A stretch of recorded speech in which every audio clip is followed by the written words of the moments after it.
Stepping aside just from the question of accounting standards and looking at the value of reporting and accounting within entities particularly, but also to other parties.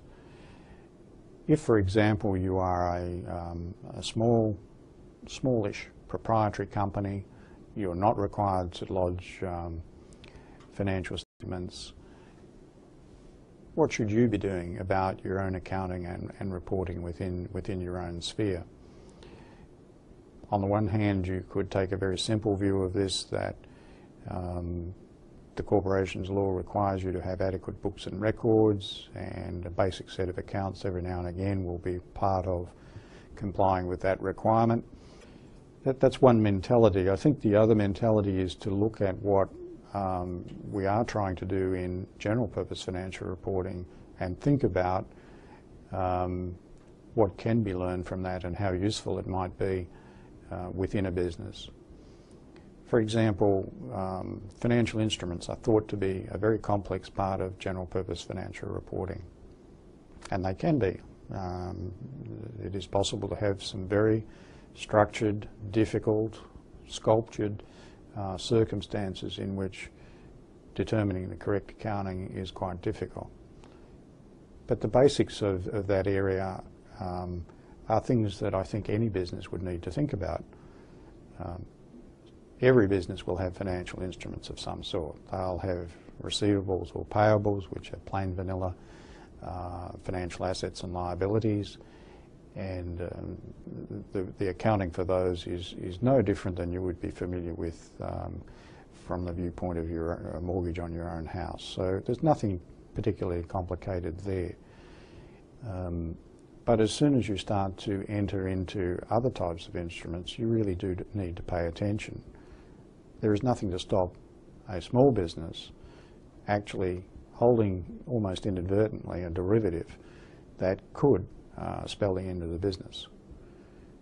We've certainly seen examples of small entities with fairly exotic derivatives, sometimes blissfully ignorant of how exotic they are. But just as a large business can be blown out of the water with a derivative, so too can a small one.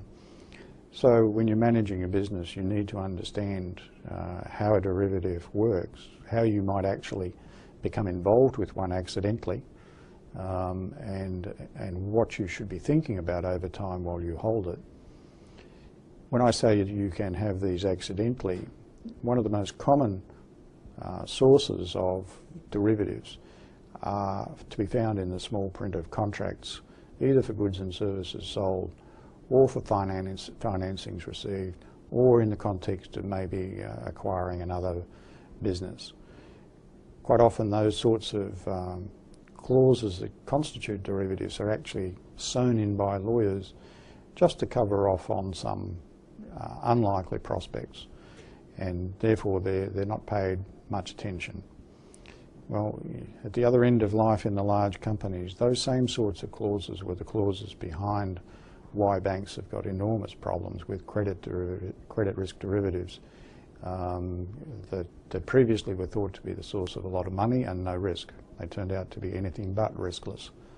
So there is something to be learned even at the most complex end of life. The broad message that I would give to you is no matter how arcane accounting standards might seem to be to you, they are being driven by a desire to reveal the economics of a business. So if you're not broadly following the thoughts that are in those requirements when you're thinking about your own informational needs, implicitly you're ignoring some aspect of the economics of your business. Is that good management, would be the question.